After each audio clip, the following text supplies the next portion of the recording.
సీమ న్యూస్ కి స్వాగతం. ముందుగా ముఖ్యాంశ వార్తల్లోని వివరాలు. గొనగండ్ల మండలంలో భారత విద్యార్థి ఫెడరేషన్ ఎస్ఎఫ్ఐ కమిటీ సమావేశం నిర్వహించడం జరిగింది. ఈ సందర్భంగా ఎస్ఎఫ్ఐ కర్నూలు జిల్లా ఉపాధ్యక్షులు సాయి ఉదయ్, యూటీఎఫ్ జిల్లా కార్యదర్శి నరసింహ, ఎస్ఎఫ్ఐ మాజీ నాయకులు ఖాజా మాట్లాడుతూ విద్యార్థుల భవిష్యత్తును తీర్చిదిద్దేటువంటి సంక్షేమ హాస్టల్లో ఏర్పాటు చేయడం వల్ల విద్యారంగం అభివృద్ధి చెందుతుంది అని అన్నారు. కొనగండ్లలో ఉన్నటువంటి విద్యారంగం అభివృద్ధి చెందాలి అంటే విద్యార్థులకు బీసీ సంక్షేమ వసతి గృహాన్ని ఏర్పాటు చేయాలి అని అన్నారు. గొనగండ్ల మండలంలో గ్రామాల్లో విద్యార్థులు చదువుకోవడానికే సరైన సౌకర్యాలు లేక వలసల స్థితి ఉంది అని అన్నారు. విద్యార్థులను వలసల నుంచి విద్యారంగం వైపు అడుగులు వేయించాలి అంటే ఉన్నతాధికారులు గుర్తించి సౌకర్యాలు కల్పించాలని కోరారు. అదేవిధంగా గ్రామాలకు వెళ్లే విద్యార్థులకు విద్యార్థి బస్సులు సరైన సమయానికి బస్సులు రాక స్కూల్కి కాలేజీలకు వెళ్లే విద్యార్థులు ఇబ్బంది పడుతున్నారని అన్నారు. పాఠశాలల్లో విద్యార్థులకు పూర్తి స్థాయిలో పుస్తకాలు అందించాలని అన్నారు. జూనియర్ కళాశాలలో ఉన్నటువంటి సమస్యలు పరిష్కరించాలని అన్నారు. పాఠశాల విద్యార్థులకు పూర్తి స్థాయిలో నాణ్యమైన భోజనాన్ని అందించాలని అన్నారు. మండలంలోని అన్ని విద్యారంగ సమస్యలను పరిష్కరించాలని ఎస్ఎఫ్ఐ కమిటీ కోరింది. కొనగండ్ల మండలం నూతన కమిటీ ఎన్నుకోవడం జరిగింది. మండల అధ్యక్షుడిగా పవన్ తేజ, మండల కార్యదర్శిగా రంగస్వామి, మండల నాయకులుగా అన్నమయ్య, హుసేని, వినయ్, రియాజ్, నరేంద్ర, అరవింద్, ఓంకార్ 10 మందిని ఎన్నుకున్నారు. నిర్వహించడం జరిగింది. ముఖ్యంగా మండల కమిటీలో నిర్ణయించింది ఏంటంటే గోనెండ్ల మండలంలో జూనియర్ కాలేజ్ ఉంది, కానీ జూనియర్ కాలేజ్ విద్యార్థులకి అనుగుణంగా సంక్షేమ హాస్టల్ లేదు. సంక్షేమ హాస్టల్ గతంలో ఉండేది, కానీ ఈ 5 సంవత్సరాల కాలంలో హాస్టల్ తీసేశారు. కాబట్టి ఇప్పుడైనా సరే ఉన్నత అధికారులు లేదా బీసీ సంక్షేమ అధికారులు గుర్తించి చుట్టుపక్కల ఉన్నటువంటి గ్రామాల విద్యార్థులు వలసలకు పోకుండా మంచిగా విద్య చదువుకోవాలి అంటే గోనెండ్ల మండల కేంద్రంలో సంక్షేమ హాస్టల్ ఏర్పాటు చేయాలి. అప్పుడే గోనెండ్ల మండల విద్యా రంగ అభివృద్ధి చెందుతుంది. అదేవిధంగా కొన్ని స్కూల్స్లో నాణ్యత లేని కోడిగుడ్లు ఇస్తున్నారు. ఆ కోడిగుడ్లను కూడా నాణ్యత పెంచి మంచి కోడిగుడ్లు అందించాలి. అదేవిధంగా జూనియర్ కాలేజీలో ఇంతవరకు పూర్తిగా విద్యార్థులకి పాఠ్యపుస్తకాలు అందలేదు. పూర్తి స్థాయిలో జూనియర్ కాలేజీలో విద్యార్థులకి పాఠ్యపుస్తకాలు అందించాలి. ఇంకా కొన్ని గ్రామాల్లో స్కూళ్ళు నిర్మాణ పనిలోనే ఆగిపోయాయి నాడు నేడు కింద. అవి కూడా ఈ ప్రభుత్వం నాడు నేడు కింద 2-3 నెలల్లో ఆ నిర్మాణంలో ఆగిపోయినటువంటి స్కూళ్ళన్నీ కూడా నిర్మాణం చేయాలి. అందుకే ఈరోజు ఈ సమస్యలన్నీ పరిష్కారం కోసం మండల కమిటీ నిర్వహించుకోవడం జరిగింది. ఈరోజు అదేవిధంగా నూతన మండల కమిటీ కూడా ఎన్నుకోవడం జరిగింది. మండల అధ్యక్ష కార్యదర్శులుగా పవన్ తేజ, రంగస్వామిని, మండల కమిటీ సభ్యులుగా 10 మందిని ఈరోజు ఎన్నుకోవడం జరిగింది. నా పేరు సాయి, ఎస్ఎఫ్ఐ జిల్లా ఉపాధ్యక్షులు, కర్నూలు. ఎన్సీసీలో చేరిన విద్యార్థులకు క్రమశిక్షణతో పాటు భవిష్యత్తులో మంచి అవకాశాలు ఉంటాయని NCC deputy director general VM Reddy Kurnool అన్నారు. కర్నూలులోని ఇండస్ పాఠశాలలో ఎన్సీసీపై విద్యార్థులకు అవగాహన సదస్సు నిర్వహించారు. ఈ కార్యక్రమానికి ముఖ్య అతిథిగా Telangana, Andhra Pradesh NCC deputy director general VM Reddy పాల్గొన్నారు. ఈ కార్యక్రమంలో విద్యార్థులకు ఎన్సీసీపై అవగాహన కల్పించామని ఆయన తెలిపారు. అనంతపురం జిల్లాలో నిర్వహిస్తున్న ఆర్మీ క్యాంపును పరిశీలించేందుకు వచ్చినట్లు ఆయన అన్నారు. రాయలసీమలోనే మంచి గుర్తింపు ఉన్న ఇండస్ పాఠశాలకు రావడం సంతోషంగా ఉందని అన్నారు. ఇండస్ పాఠశాల అధినేత రాజశేఖర్ విఎం రెడ్డిని సన్మానించారు. ముఖ్య ఉద్దేశం అండి యాక్చువల్లీ నార్మల్లీ సంవత్సరానికి ఒకసారి మేము ఇన్స్పెక్షన్కి వస్తుంటాం ప్రతి గ్రూప్కి.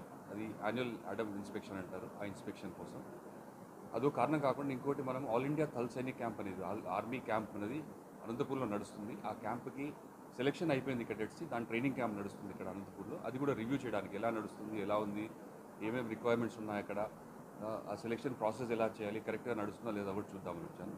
ఇవి కాకుండా మూడో ఉద్దేశం ఏంటంటే నేను ఎక్కడికి వెళ్ళినా కూడా ఒకసారి one of the education institutions visit చేస్తాను. ఇవాళ ఈ స్కూల్ రావడానికి ముఖ్య ఉద్దేశం ఏంటంటే నేను జాయిన్ అయిన 1 year నుంచి ఈ స్కూల్ గురించి వింటున్నాను. నేను కర్నూలులో ఇది one of the best education institution. So నార్మల్గా ఇక్కడ ఎన్సీసీ ఉంది కాబట్టి నేను ఈసారి ఈ ఇన్స్టిట్యూషన్ రావాలని డిసైడ్ చేస్తున్నాను. అందుకని వచ్చాను.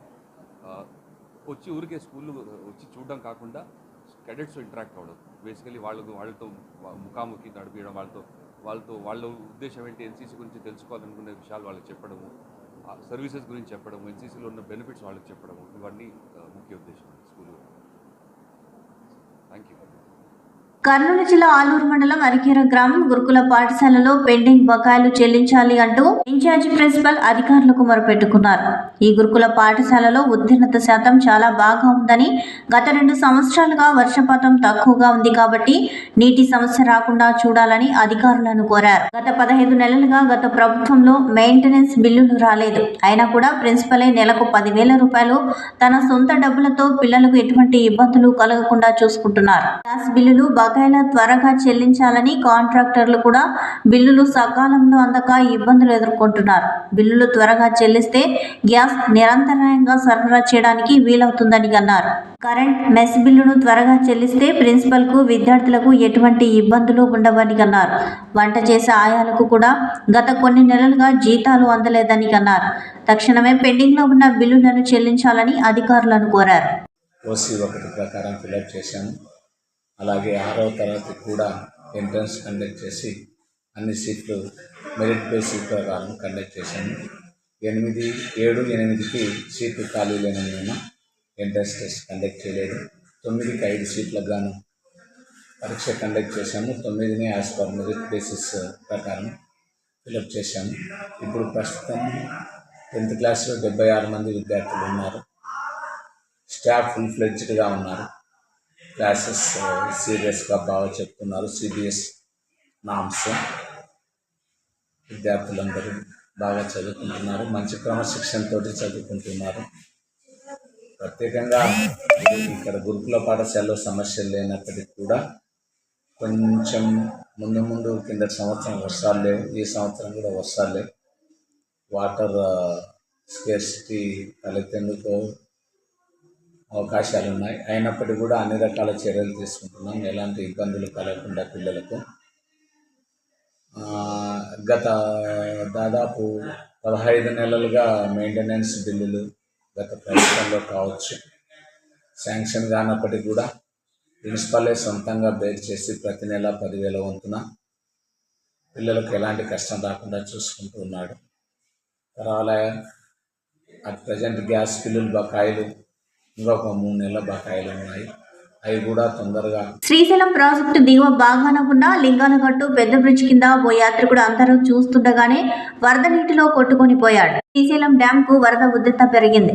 డ్యాంకు 10 గేట్లు 18 అడుగులు ఎత్తి దిగువకు నీటిని విడుదల చేస్తున్నారు. అయితే శ్రీశైలం స్వామి అమ్మవారి దర్శనానికి వస్తున్న తెలంగాణ వాసులు లింగాలగట్టు సమీపంలోని పెద్ద బ్రిడ్జ్ కింద స్నానానికి ఒక వ్యక్తి దిగాడు. అయితే వరద ఉధృత ఎక్కువగా ఉందని గమనించి స్నానానికి దిగి వరద ఉధృతికి నీటిలో కొట్టుకుపోయాడు. హఠాత్తుగా వరద ప్రవాహం పెరగడంతో నాగార్జున సాగర్ వైపు వ్యక్తి నీటిలో కొట్టుకుపోయాడు. వరద నీటిలో కొట్టుకుపోయిన వ్యక్తి తెలంగాణ రాష్ట్రం నల్లగొండ జిల్లా వెంకటాపురం గ్రామానికి చెందిన యాదయ్యగా పోలీసులు గుర్తించారు. తెలంగాణ రాష్ట్రం ఈగలపేట పోలీసులు కేసు నమోదు చేసి దర్యాప్తు చేస్తున్నామని అన్నారు.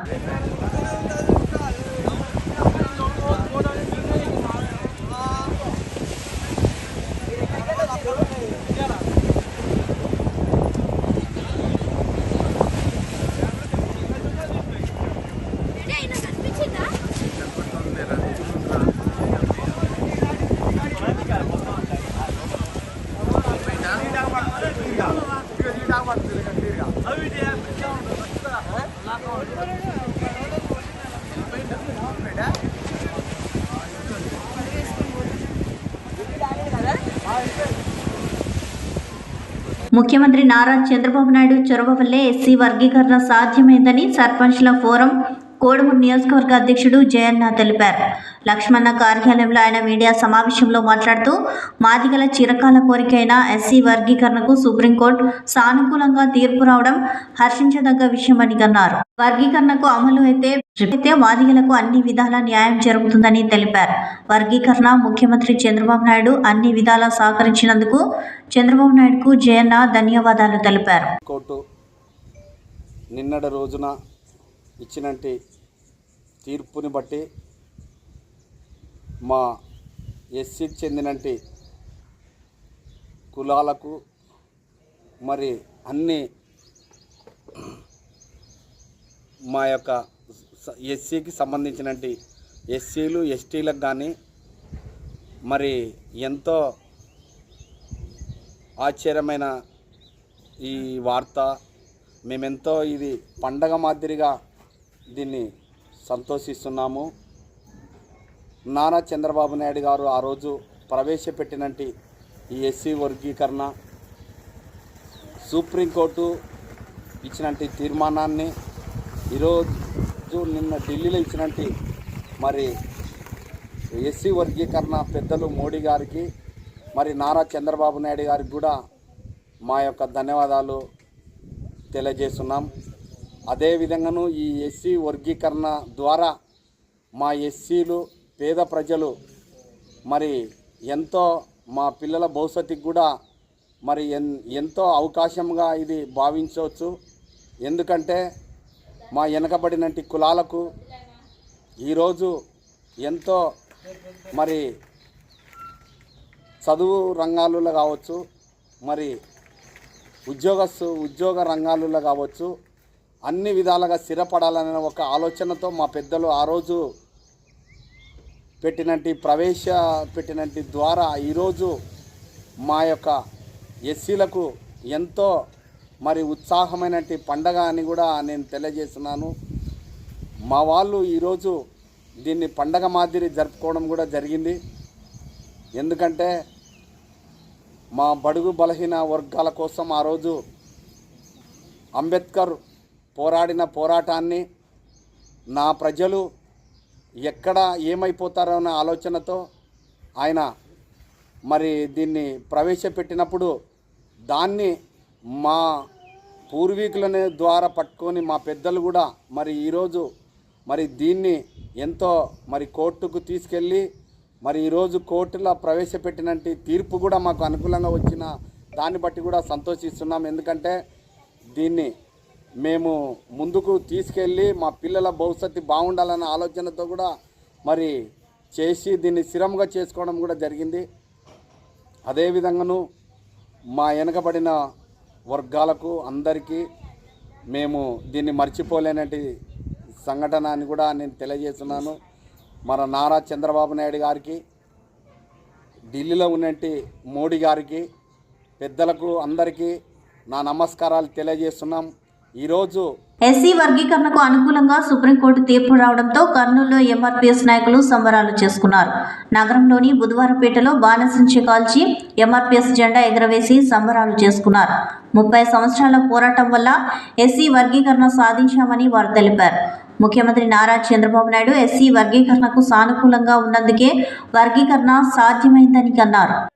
ఆ పిలుపునందుకొని ఎంతోమంది కార్యకర్తల కన్నీళ్ళ మీద, ఎంతోమంది నాయకుల రక్తపు బొట్ల మీద, మరి ఎంతోమంది కార్యకర్తలు నాయకులు జైల్లో పాలైనటువంటి సందర్భాల మీద, మరి అదే క్రమంలోనే మరి ఎన్నో ఒడిదుడుకుల మీద, ఎన్నో సందర్భాలు మోసం చేసినటువంటి రాజకీయ పార్టీలతో ఇబ్బంది పడిన రోజులు ఉన్నాయి. ఇటువంటి క్రమంలో మరి ఆనాడు లోకూరు కమిషన్ని వేదిక చేసుకొని, రామచంద్రరాజు కమిషన్ని వేదిక చేసుకొని, ఉషా మెహ్రా కమిషన్ని వేదిక చేసుకొని మరి ఎన్నో పోరాటాలు కొనసాగిస్తున్నప్పటికీ మరి ఎన్నో అడ్డంకులు ఎదురైనాయి. వీటన్నిటిని తట్టుకొని గౌరవ మాన్యశ్రీ మందాక్ష మాదిగన్న గారు సామాజిక కోణంలో రాజకీయ పార్టీలను మమేకం చేస్తూ సమాజంలో ఉండబడే మరి రాజకీయ నాయకుల్ని అండగా నిలబెడుతూ ఉద్యమాన్ని ముందుకు తీసుకెళ్ళినటువంటి సందర్భము మనం చూస్తూ ఉన్నాం. ఇటువంటి సందర్భంలో మరి జనవరి 8వ తారీఖున, అంటే 6, 7, 8 తారీఖుల సుప్రీంకోర్టులోన మరి వర్గీకరణ మీద విచారణ చేపట్టడం కూడా జరిగింది. అయితే తీర్పు ఆగస్టు 1వ తారీఖు.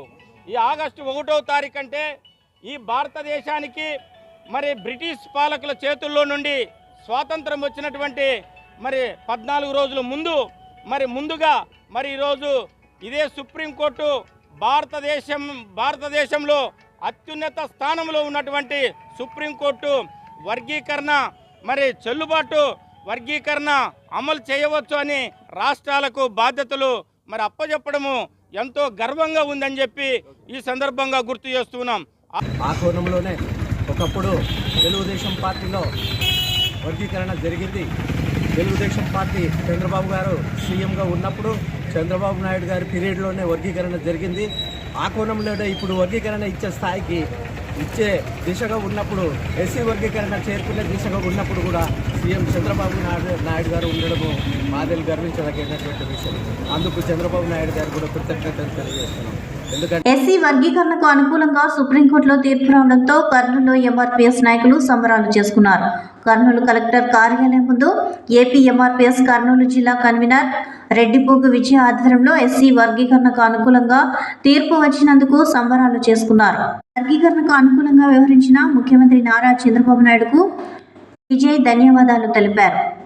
పేరుపోగు వెంకటేశ్వరరావు వర్గీకరణ కోసం అన్ని సంఘాలను కలిపారని అన్నారు. కార్యక్రమంలో రామరాజు, చిట్టన్న తదితరులు పాల్గొన్నారు. గత ఆగస్టు 1వ తారీఖు 2024 తేదీ నాటికి 2024 ఆగస్టు 1వ తారీఖు గౌరవనీయులు సుప్రీంకోర్టు జడ్జిస్ 7 సభ్యులు కూడా ఈ యొక్క వర్గీకరణ గురించి తీర్పు ఇవ్వడం జరిగింది. దీనికి యొక్క ముఖ్య కారకులైనటువంటి శ్రీ పేరుపోగు వెంకటేశ్వర మాదిగ గారు చాలా చొరవ చూపారు. 37 మంది మాదిగ ఉపకులాలను ఏకం చేసి చంద్రబాబు నాయుడు దగ్గరికి తీసుకెళ్ళి చంద్రబాబు నాయుడుతో ఒప్పించి మాదిగ ఉపకులాలకు మీకు ఏబిసిడి వర్గీకరణ చేయించే బాధ్యత నాది, మోడీ గారిని ఒప్పించి సుప్రీంకోర్టులో తీర్పును చేయించే బాధ్యత నేను తీసుకుంటానని ఈ యొక్క సందర్భంలో చంద్రబాబు నాయుడు గారు వాగ్దానం చేయడం వలన శ్రీ పేరుపోగు వెంకటేశ్వర గారు, రాష్ట్ర అధ్యక్షులైనటువంటి శ్రీ పేరుపోగు వెంకటేశ్వర గారు అన్ని ఉపకులాలను ఏకం చేసి ఈ యొక్క పోయిన ఎలక్షన్లలో మాదిగల ఓట్లు అధికంగా టీడీపీకి వచ్చే విధంగా చేయడం జరిగింది. వర్గీకరణకు మద్దతు తెలిపిన శ్రీ నారా చంద్రబాబు నాయుడు రాష్ట్ర ముఖ్యమంత్రి వారికి, రాష్ట్ర ప్రధానమంత్రి మోడీజీ గారికి మరియు వివిధ సంఘాల నాయకులకు, మాదిగ నాయకులకు అందరికీ కూడా నా ఉద్యమ నమస్కారాలు తెలియజేస్తూ వినవించుకుంటున్నాను. నంద్యాల జిల్లా చాగల్మరి మండల పరిధిలోని చిన్న వంగలి గ్రామంలో గురువారం అర్ధరాత్రి మట్టి మీద కూలిపోయి ఓ కుటుంబానికి చెందిన 4 వ్యక్తులు మృతి చెందారు. గ్రామానికి చెందిన తల్లపురెడ్డి గురుశేఖర్ రెడ్డి, ఆయన భార్య పిల్లలతో కలిసి ఇంటిలో నిద్రిస్తూ ఉండగా హఠాత్తుగా మట్టి మీద కూలి వారిపై పడడంతో 4 చనిపోయారు. దీంతో గ్రామంలో తీవ్ర విషాదం చోటు చేసుకుంది.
ఈ వార్తలు ఇంతటితో సమాప్తం. నమస్కారం.